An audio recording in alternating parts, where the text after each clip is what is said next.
Je descends à la prochaine. La chronique de Gilles Simon.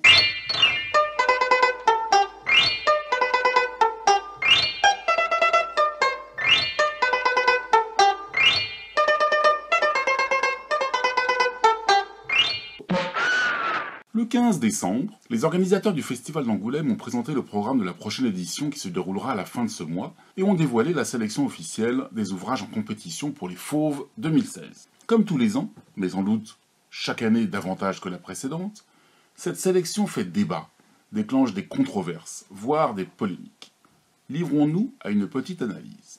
Rappelons d'abord que cette sélection réunit 62 titres en tout, qui se répartissent en plusieurs catégories, certaines s'incluant, d'autres étant séparées, les unes jugées par le grand jury, d'autres par différents jurys, le tout étant présenté dans le dossier de presse du festival en un tableau qui laisse pantois.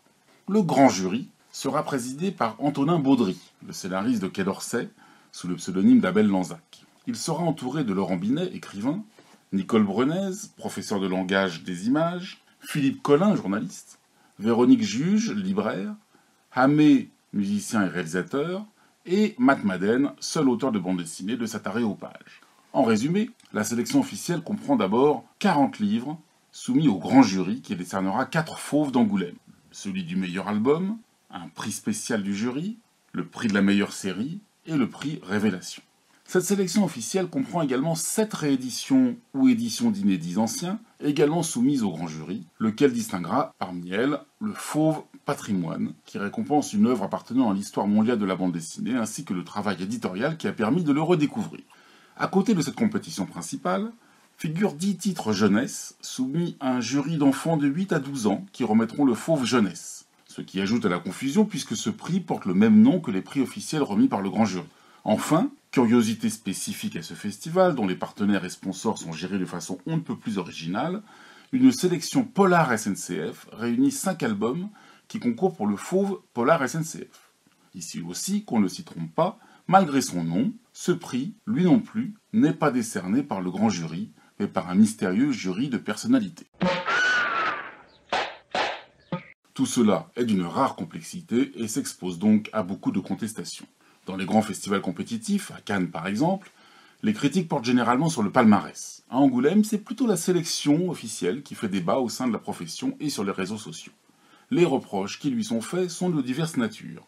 Trop mainstream, diront les uns, tandis que d'autres crieront à l'élitisme. Soyons honnêtes, ces deux critiques ne convergent jamais la même année. Certains se lamenteront du fait que c'est un catalogue d'incontournables ne laissant guère de place aux découvertes. D'autres, au contraire, parfois les mêmes, regretteront que tel ou tel grand auteur aura été oublié. On déplorera l'absence incompréhensible d'un titre remarquable ou la sélection suspecte d'un titre insignifiant. On dénoncera la sous-représentation suspecte de tel éditeur ou la sur-représentation encore plus louche de tel autre. Dans ce pêle-mêle, on parlera de snobisme à l'égard d'un genre déclaré populaire ou au contraire de concessions faites au marché, d'ignorance de la diversité, de sexisme, de chauvinisme franco-belge. Alors essayons de démêler ce fatras où la subjectivité le dispute parfois à la mauvaise foi, mais où beaucoup de reproches reposent aussi sur des réalités incontestables. Premier reproche, l'élitisme. Cette année, on a parlé de festival international du roman graphique ou de festival intello. Le constat n'est pas tout à fait faux, sans être nouveau, et on ne saurait dire si le fait que Cornelius soit l'éditeur le plus représenté avec 5 titres sur 62 est un indice de cette orientation, ou bien la volonté de récompenser Jean-Louis Gauthier pour ses innombrables flagorneries adressées publiquement et sans vergogne à la direction du festival. Si les 3 éditeurs qui le suivent de près sont Casterman, Dargaud et Delcourt, il faut noter qu'ils n'ont été retenus que pour 4 titres chacun, quand ça et là, Futuropolis et Gallimard ont 3 titres en compétition, suivis de près par l'association Ki-Un, Le Lézard Noir, Misma et Rackham, avec 2 titres, soit autant pour ces éditeurs alternatifs que Dupuis, Glénat et Urban Comics, 2 titres chacun également. En résumé, force est de constater que la diversité de l'édition est convenablement représentée, quand les 62 titres en compétition représentent 35 éditeurs différents. Mais il est vrai que sans les sections spécifiques réservées à la jeunesse et au polar, la bande dessinée mainstream, parfois appelée grand public, serait mal représentée. Vous me direz que le Fauve de la meilleure série aura tout de même à choisir entre 12 titres. ce qui montre une certaine ouverture sur la production courante. Non, ce serait oublier un peu vite que parmi ces titres, on compte L'Arabe du futur, tome 2 de Riyad Sattouf, Meg, Mog et Hall, tome 2 de Simon Hanselmann, et Passy, tome 3 de Vincent Perriot et Isabelle Merlet, ainsi que 4 mangas atypiques et 4 comics hors normes, pour faire bonne mesure. Finalement, pour représenter la série, format dans lequel s'est épanouie la bande dessinée franco-belge et qui domine encore le marché, il ne reste dans cette sélection que le désopilant Tu mourras moins bête 4 de Marion Montaigne, qui se situe assez loin, reconnaissons-le, des Alix, 13 et autres Largo Winch. Mais peut-on réellement faire au plus grand festival de bande dessinée du vieux continent le reproche de privilégier la bande dessinée de création ? Le Festival de Cannes, pour continuer notre comparaison, est et demeure le plus grand festival de cinéma du monde, le plus prestigieux, le plus reconnu, en consacrant sa compétition officielle à la crème du cinéma d'auteur international, reléguant la production mainstream aux séances spéciales, avant-première et séances de minuit. Sans doute, aux yeux des auteurs et éditeurs qui s'inscrivent dans le marché, le Festival d'Angoulême ne fait-il pas assez de concessions dans sa ligne éditoriale à la bande dessinée de grande diffusion. Et il faut reconnaître que les grands succès publics sont assez peu représentés, si ce n'est de façon assez détournée, dans les expositions consacrées à Maurice pour les 70 ans de Lucky Luke, à Hugo Pratt sans doute pour fêter la reprise de Corto Maltese, ou encore dans l'exposition d'hommage à Otomo. En résumé, constat juste, mais reproche discutable. Deuxième reproche, les grands absents. Il y eut par exemple quelques voix pour protester contre l'absence du tome 2 ou 3 des vieux fourneaux de Wilfried Lupano et Paul Cowey. Mais c'est oublier que le tome 1 avait déjà été en compétition l'an dernier et avait remporté d'ailleurs le prix du public.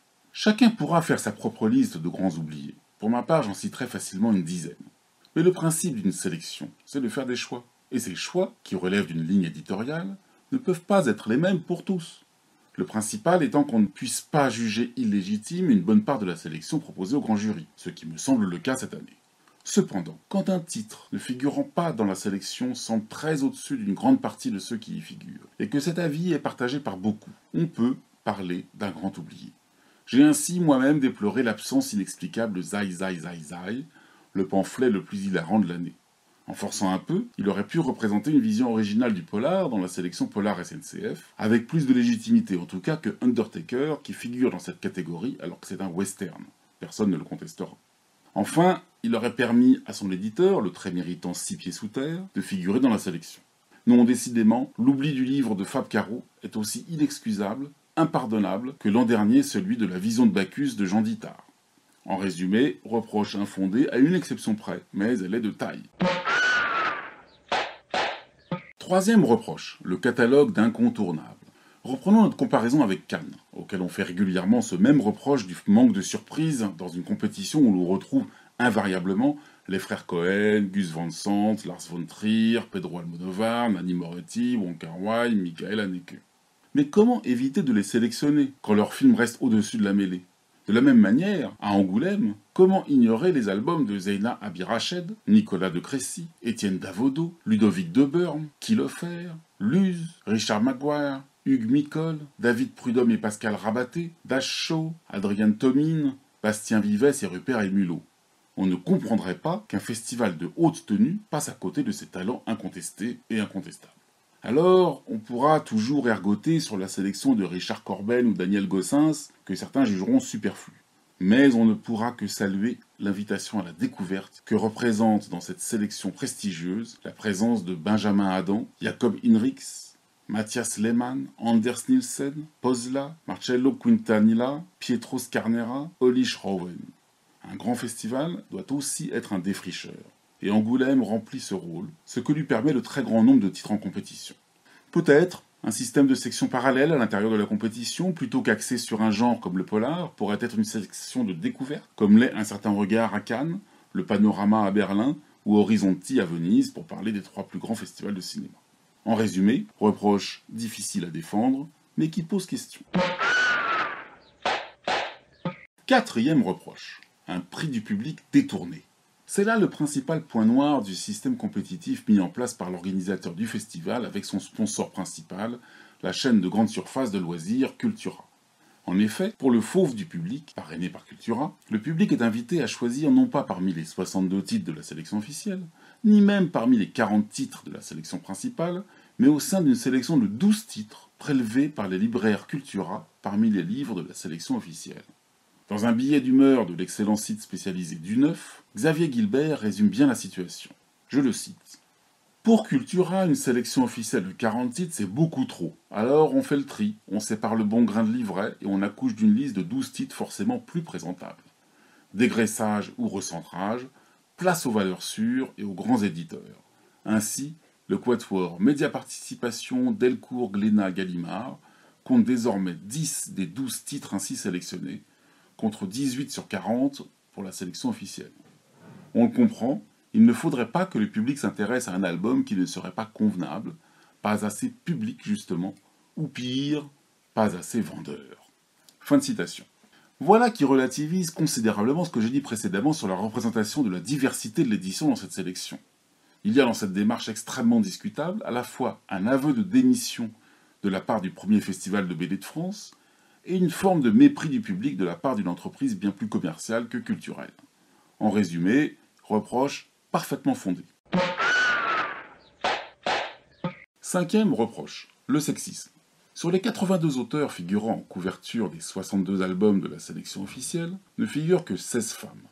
C'est peu dans l'absolu, mais on peut aussi estimer que cette proportion de 20% est flatteuse, quand on sait que les femmes représentent environ 12% seulement des auteurs de bande dessinée.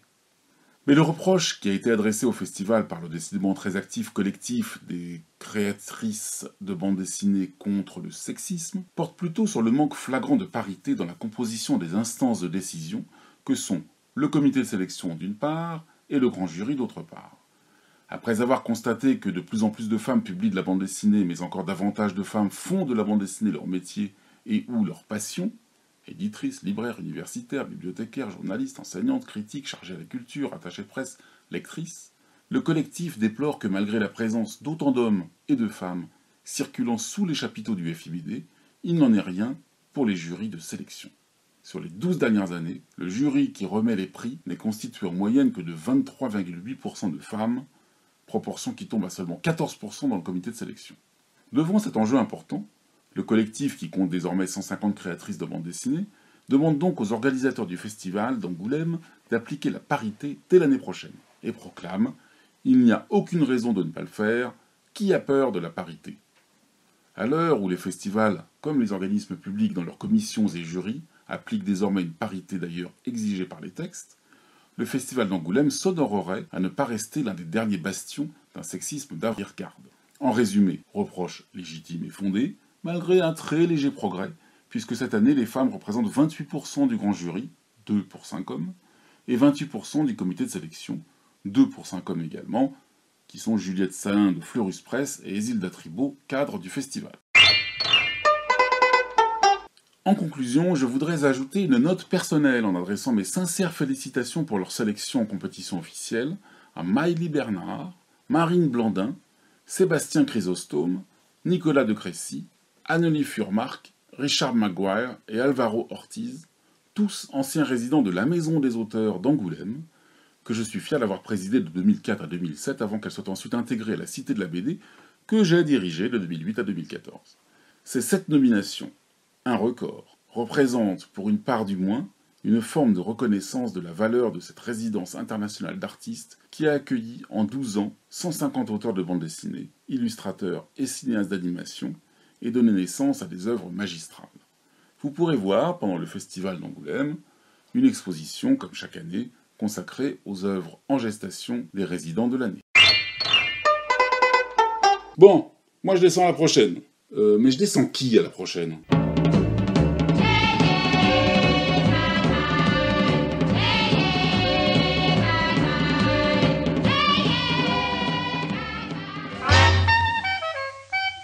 Tu nous connais les pieds nickelés.